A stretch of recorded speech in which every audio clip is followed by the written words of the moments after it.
The next 50 questions की shop and establishment act and insecticides act and rules.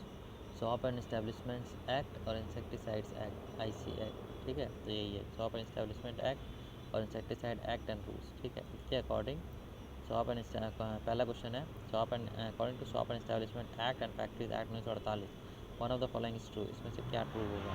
No young person और woman are allowed to work before 6 a.m. and after 7 p.m. in any establishment, and also to perform such work as may be declared by the state government, ठीक है। According to shop and establishment act और factories act 1948 के according ये जो true है वो ये है कि कोई भी यंग पर्सन या वुमेन को अलाउ नहीं है कि वो सुबह 6 बजे से पहले काम करे और 7 बजे के बाद तक काम करे किसी भी इस्टेब्लिशमेंट में, ताकि वो परफॉर्म या कहीं भी काम करे जो भी डिक्लेयर किया गया है स्टेट गवर्नमेंट के द्वारा। Shop act licence dated by labour office is valid for how many years? Valid for how many years? From the date of its recipient, 3 साल। Shop act licence dated by labour office, shop act licence जो होता है shop act licence जो date दिया है labour office के द्वारा shop act licence जो लेबर ऑफिस के द्वारा दिया गया है वो वैलिड होता है कितने साल तक? शॉप एक्ट लाइसेंस जो दिया जाता है लेबर ऑफिस के द्वारा वैलिड है और how many years? From the date of the resident, 3 साल के लिए, 3 साल के लिए, ठीक है। जो शॉप एक्ट लाइसेंस है जो दिया गया है लेबर ऑफिस के द्वारा ये वैलिड होता है कितने साल के लिए? रेसिडेंट के डेट कितने साल? 3 साल तक के लिए। The retail shop registration licence becomes void if not renewed within 3 months after expiration. जो रिटेल शॉप रजिस्ट्रेशन है रिटेल शॉप रजिस्ट्रेशन लाइसेंस है वो वॉइड हो जाता है अगर उसे एक्सपायरेशन के 3 महीने के भीतर रिन्यू नहीं कराया गया। रिटेल शॉप रजिस्ट्रेशन का लाइसेंस वॉइड हो जाता है अगर उसे रिन्यू नहीं कराया गया 3 मंथ के भीतर एक्सपायरेशन के। Schedule 9 is related with shop registration certificate. Schedule 9 किससे रिलेटेड है? शॉप रजिस्ट्रेशन सर्टिफिकेट से। विच of the following is not an insecticide listed in the schedule of the insecticides act 1968? इसमें से कौन सा इंसेक्टिसाइड लिस्टेड नहीं है schedule of the insecticide act 19 जो जो आपका इंसेक्टिसाइड एक्ट है का जो शेड्यूल है उसकी लिस्ट में ये नहीं है 1968 में जो दिया मिथाइल ब्रोमाइड, ये इंसेक्टिसाइड नहीं है। तो क्या क्या है insecticide? Copper sulphate, benzene hexachloride और डाईइथाइल बारबीचूरिक एसिड, ठीक है। कॉपर सल्फेट बेंजीन हेक्साक्लोराइड, ठीक है। कॉपर सल्फेट बेंजीन हेक्साक्लोराइड और diethyl barbituric acid. All shops and establishment are required to be registered with chief inspector. जितनी भी shops और establishment होते हैं उसे रजिस्टर किया जाता है चीफ इंस्पेक्टर के द्वारा जितने भी शॉप्स और इस्टेब्लिशमेंट होते हैं रिक्वायर्ड टू बी रजिस्टर उसे रजिस्टर किया जाता है चीफ इंस्पेक्टर। जितने भी शॉप्स और इस्टेब्लिशमेंट होते हैं उसे रजिस्टर किया जाता है चीफ इंस्पेक्टर के द्वारा। Shop and establishment act specifies the number of working hours for an adult is not more than 9 hours, ठीक है। Shop and establishment act specify करता है number of work shop establishment है number of working hour adult के लिए वो 9 घंटे से ज़्यादा नहीं होने चाहिए, ठीक है। द इंसेक्टिसाइड एक्ट पास हुआ था 1968 में। इंसेक्टिसाइड एक्ट पास हुआ था 1968 में। Who is the establishment a central insecticide laboratory? Central government, ठीक है। एस्टेब्लिशमेंट सेंट्रल इंसेक्ट किसने इस्टेब्लिश किया था? सेंट्रल इंसेक्टिसाइड लेबोरेटरी को सेंट्रल गवर्नमेंट ने इस्टेब्लिश किया था सेंट्रल इंसेक्टिसाइड लेबोरेटरी को। Who is the ex official chairman of the central insecticide board? Central insecticide board का ex official chairman constituted to government about manufacture, sale, storage, transport and distribution of insecticides with a view to ensure safety to human being or animals। Director general of health services, ठीक है। कौन जो है x official chairman होता है? Central insecticide board का constitute करता है जो गवर्नमेंट को about manufacture sale storage transport and distribution of insecticides with a view to ensure safety to human beings or animals। Director general of health service. कौन जो है official chairman central secretary board का बनाता है? Government after manufacture sales storage और transport distribution centre. Insecticide का sales transport storage distribution सब due to ensure safety of human being और से एनिमल्स की सेफ्टी रहे इसलिए। तो ये drug general of health services ये सब बनाता है। If person who is import, manufacture, stock, exhibit for sale and distribution of the misbrand insecticide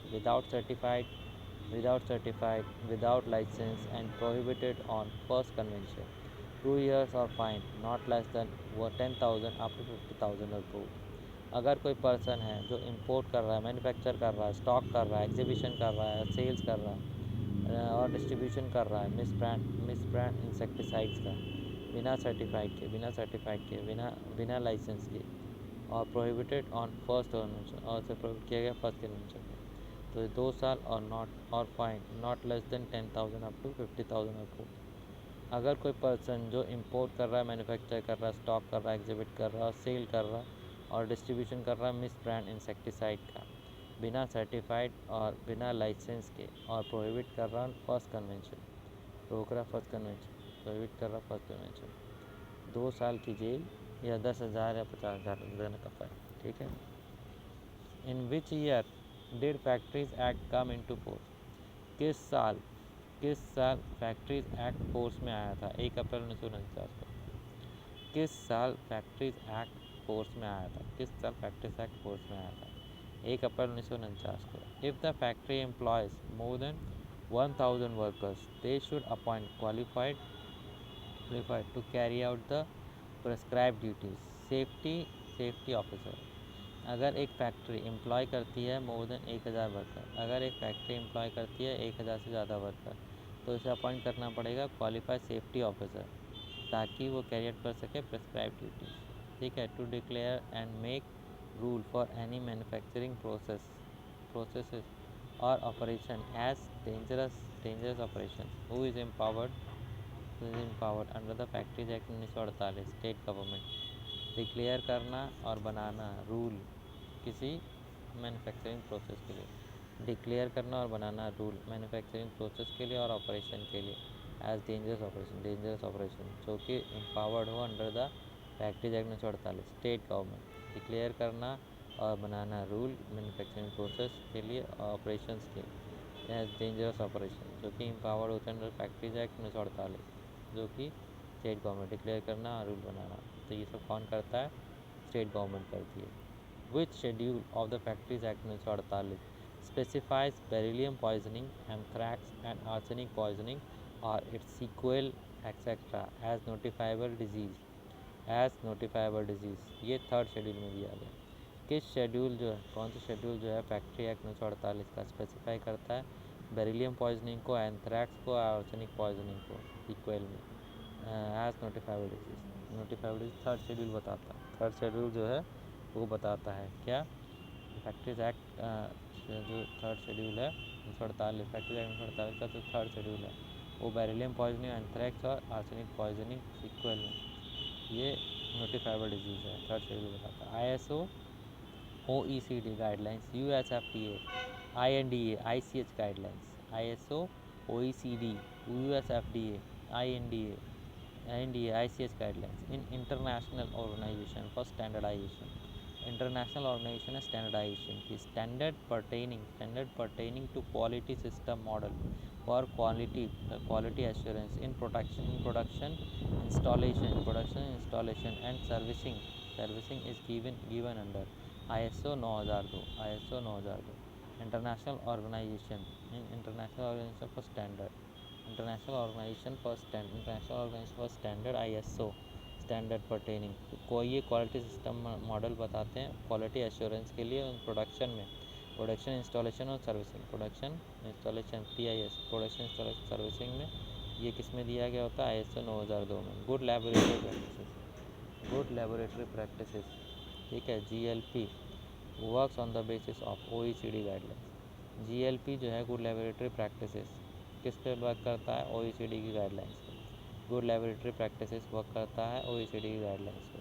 CFR 211 refers to Code of Federal Regulations 211 CFR refers to Code of Federal Regulations 211 Code of Federal Regulations 211 CFR 211 का मतलब है Code of Federal Regulations Code of Federal Regulations 211 CFR का मतलब Code of Federal Regulations 211 What would be the period for completing priority review in NDA 6 महीना कौन सा जो है वो पीरियड होगा completing priority reviewing in NDA ठीक है इसमें से what would be the period for completing priority review complete करना प्रायोरिटी रिव्यू एनडीए में 6 महीना what would be the period for completing priority review को कंप्लीट करना ठीक है कौन कितना प्रायोरिटी रिव्यू को कंप्लीट करना प्रायोरिटी रिव्यू को कंप्लीट करने का पीरियड जो होगा एनडीए में वो होगा प्रायोरिटी रिव्यू कंप्लीट करने का पीरियड होगा एनडीए में 6 महीने which of the following drugs are absolutely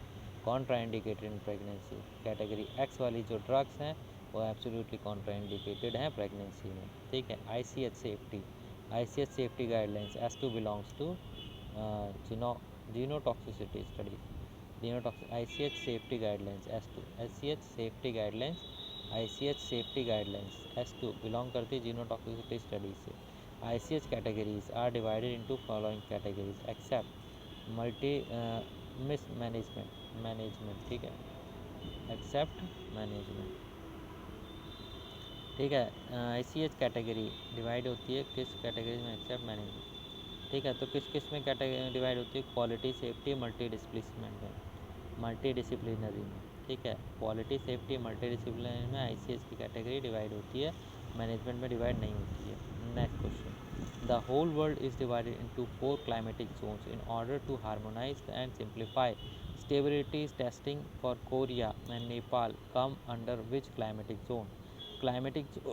zone second जो पूरा वर्ल्ड है उसे डिवाइड किया गया है 4 क्लाइमेटिक जोन्स में ताकि हार्मोनाइज और सिंप्लीफाई हो सके स्टेबिलिटी टेस्टिंग कोरिया और नेपाल की स्टेबिलिटी टेस्टिंग तो कोरिया और नेपाल की तो ये किस क्लाइमेटिक जोन में आते हैं क्लाइमेटिक जोन सेकंड में आते हैं पूरे संसार को 4 क्लाइमेटिक जोन में बांटा गया है ताकि हार्मोनाइज हो सके और सिंप्लीफाई हो सके स्टेबिलिटी टेस्टिंग कोरिया और नेपाल की ये किस क्लाइमेटिक जोन में आते हैं सेकंड में 21 CFR part 211 of USFDA describes current good manufacturing practices current good 21 CFR part 211 21 CFR part 211 USFDA describe करता है करंट गुड मैन्युफैक्चरिंग प्रैक्टिस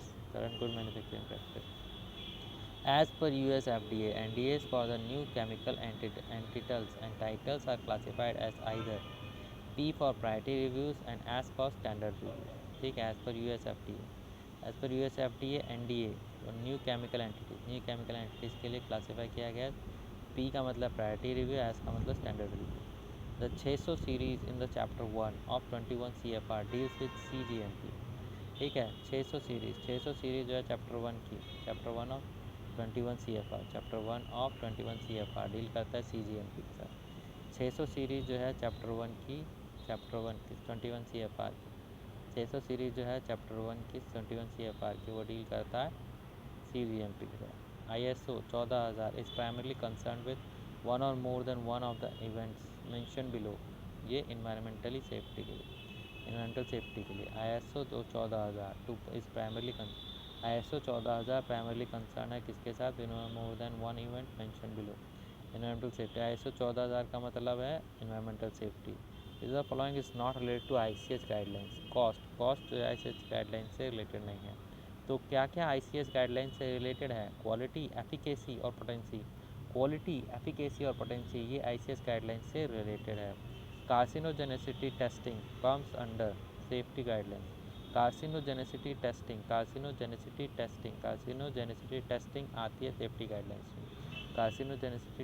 आती है सेफ्टी गाइडलाइंस में as per the ICH guidelines chloroform is classified as class second solvent ICH guidelines के according chloroform को classify किया जाता है as class second solvent as per ICH guidelines chloroform को classify किया जाता है class second solvent for accelerated stability studies as per ICH guidelines with storage conditions as controlled room temperature the testing condition is 40 degree Celsius and 75% RH for 6 month. Accelerated stability stability studies को accelerate करके fit करने पर as per ICH guidelines with storage conditions as control room temperature. The testing condition जो होगी वो 40 degree Celsius 75% RH for 6 month. ठीक है। Non clinical safety data is submitted to which regulatory body. ठीक है। तो ये क्या कह रहा है, non clinical safety data submit किया जाता है किस रेगुलेटरी बॉडी को, FDA को सबमिट किया जाता है। ठीक है। Non clinical safety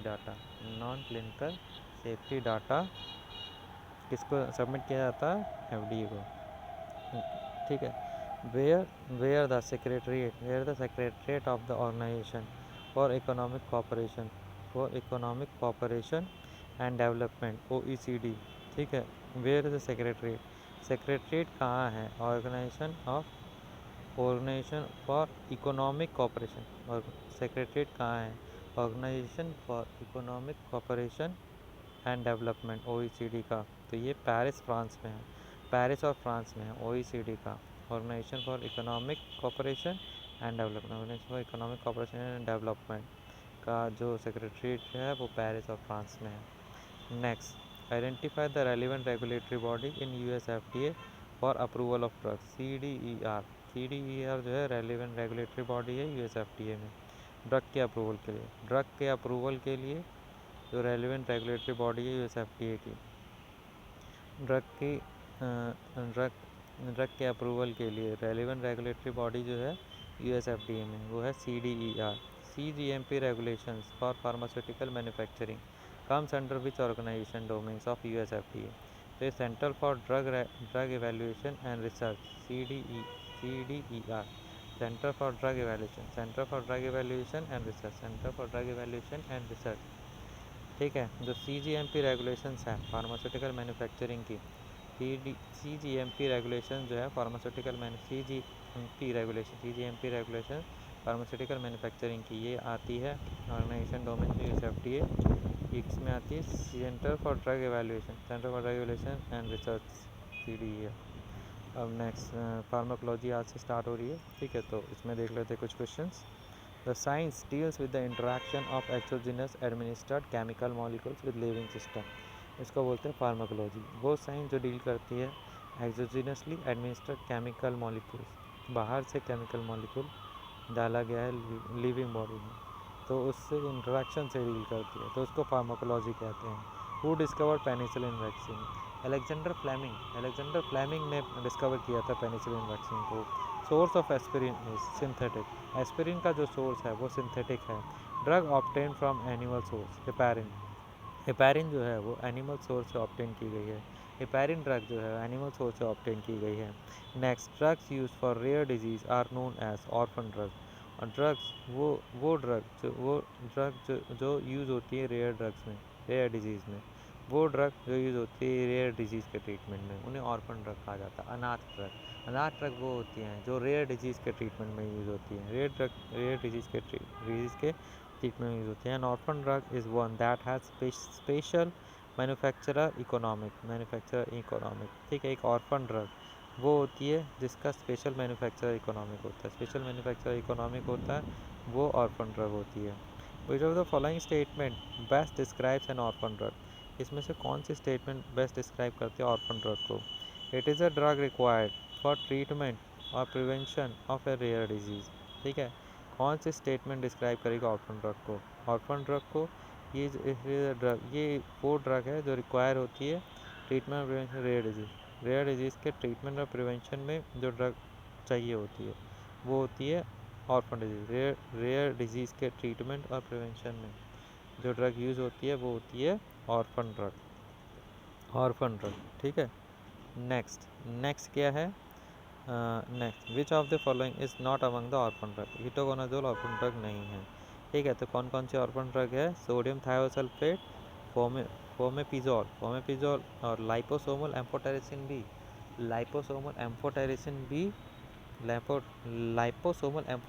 B, sodium thiosulphate और फोमेपिजोल। ठीक है। सोडियम थायोसल्फेट, फोमेपिजोल और लाइपोसोमल एम्फोटेरिसिन बी, ये तीनों जो हैं ऑर्फन ड्रग्स हैं। कीटोकोनाजोल ऑर्फन ड्रग नहीं है, ठीक है। Drugs that are obtained if prescribe are known as prescription drugs. Drug जो ऑब्टेन करी जाती है अगर प्रेस्क्राइब करी जाए, प्रेस्क्राइब ड्रग तभी मिलते हैं जो प्रेस्क्राइब करने पर, तो उन्हें प्रेस्क्रिप्शन ड्रग्स बोलते हैं। Hypodermic injections are administered into, hypodermic injections को एडमिनिस्टर किया जाता है किसमें, into loose connective and adipose tissue immediately beneath the dermal skin layer, hypodermic injection जिसको इंजेक्ट किया जाता है लूज कनेक्टिव टिश्यू में और एडिपोज टिश्यू में immediately beneath the dermal skin layer, तुरंत डर्मल स्किन के नीचे, ठीक है। Which of the following is a disadvantage of the parental route. Inconvenient और पेनफुल होता है, इनकन्वीनियंट और पेनफुल होता है ये डिसएडवांटेज पेरेंटल रूट का। तो एडवांटेज क्या क्या है, इसका रैपिड एक्शन होता है, can give given to unconscious patient को दी जा सकती है। Drug absorption in gut is bypass जो गट में जो ड्रग का अब्जॉर्प्शन होता है उसे बाईपास किया जा सकता है। Route of administration for heparin and warfarin IV and oral, ठीक है। हेपारिन और वारफरिन, हेपारिन IV दी जाती है, जो रूट ऑफ एडमिनिस्ट्रेशन है, एडमिनिस्ट्रेशन का जो रूट है हेपारिन का, हेपारिन IV दी जाएगी, वारफरिन ओरल दी जाएगी। Hyperpyrexia is a state of high body temperature. Hyperpyrexia का मतलब है high body temperature. Which route of drug administration is most likely to undergo first pass effect. Oral route of drug administration, जो oral route है drug administration का वो first pass effect को show करेगा। The route of administration for insulin is subcutaneous, ठीक है। Insulin देना है तो रूट ऑफ एडमिनिस्ट्रेशन होगा subcutaneous. Inert substance gives in the grab of medicine is called placebo. Inert substance दिया गया है मेडिसिन की जगह पे, इनर्ट सब्सटेंस दिया गया है मेडिसिन की जगह पे, इसी को कहते हैं placebo. Which route of drug administration is likely to lead to the first pass effect. Oral, इसमें से कौन सा ड्रग एडमिनिस्ट्रेशन है जिसकी फर्स्ट पास इफेक्ट को दिखाएगा, तो ओरल ड्रग एडमिनिस्ट्रेशन जो है वो फर्स्ट पास इफेक्ट को दिखाएगा। Next, the injection inserted in the mid line between the first and second cervical vertebra are known as epidural, ठीक है। इंजेक्शन को इंसर्ट किया गया है मिड लाइन में between the first and second cervical vertebra, first and second cervical vertebra के बीच में इंजेक्शन को डाला गया तो उसको बोलेंगे epidural. Route of administration of ceftriaxone का रूट ऑफ एडमिनिस्ट्रेशन होता है पेरेंट्रल दिया जाता है सेफ्ट्राइक्सोन को। Next, enema is administered through rectum, enema दिया जाता है रेक्टम के through, which of the following drug can not be given as an intravenous bolus shot. Intravenous bolus shot में नहीं दिया जा सकता डेक्सट्रोज को इंट्रावेनस बोलस शॉट में नहीं दिया जा सकता। क्या क्या दिया जा सकता है इंट्रावेनस बोलस शॉट में, पोटेशियम क्लोराइड, एडिनोसाइन और इंसुलिन। पोटेशियम क्लोराइड, एडिनोसाइन और इंसुलिन ये जो है बोलस शॉट में दिया जा सकता है IV, ठीक है। Which of the following is not use sublingually. Nitrofurantoin sublingually नहीं दिया जाता। तो क्या क्या दिया जाता है सबलिंगुअली, आइसोसोर्बाइड डाइनाइट्रेट, निफेडिपिन और नाइट्रोग्लिसरिन। आइसोसोर्बाइड डाइनाइट्रेट, निफेडिपिन और नाइट्रोग्लिसरिन ये सारे जो सबलिंगुअली दिए जाते हैं। Which of the following can be marketed under generic name, analgin को मार्केटेड जेनेरिक नेम के नाम से मार्केट किया जा सकता है। Through which route ipratropium bromide is administered. Ipratropium bromide respule होता है, ये इन्हेलेशन के माध्यम से दिया जाता है, इन्हेलेशन एडमिनिस्टर किया जाता है। All the following are examples of irrational drugs use. Irrational drug use का एग्जाम्पल है except using drug in a cost effective way, ये इरेशनल ड्रग का एग्जाम्पल है, ठीक है। इरेशनल में क्या क्या, इरेशनल ड्रग का एग्जाम्पल नहीं है कॉस्ट इफेक्टिव वे में, ठीक। तो इरेशनल का क्या क्या एग्जाम्पल है, unnecessary prescribing for self limiting condition, ठीक है। और ओवरडोजिंग या अंडरडोजिंग, अंडरडोज करना प्रेस्क्राइबिंग ड्रग किसी भी वैल्यू नहीं है उसको प्रेस्क्राइब करना ड्रग को, तो कॉस्ट इफेक्टिव में ये तो रैशनल मेथड है और बाकी सब ख़राब मेथड है, ठीक है। Thank you.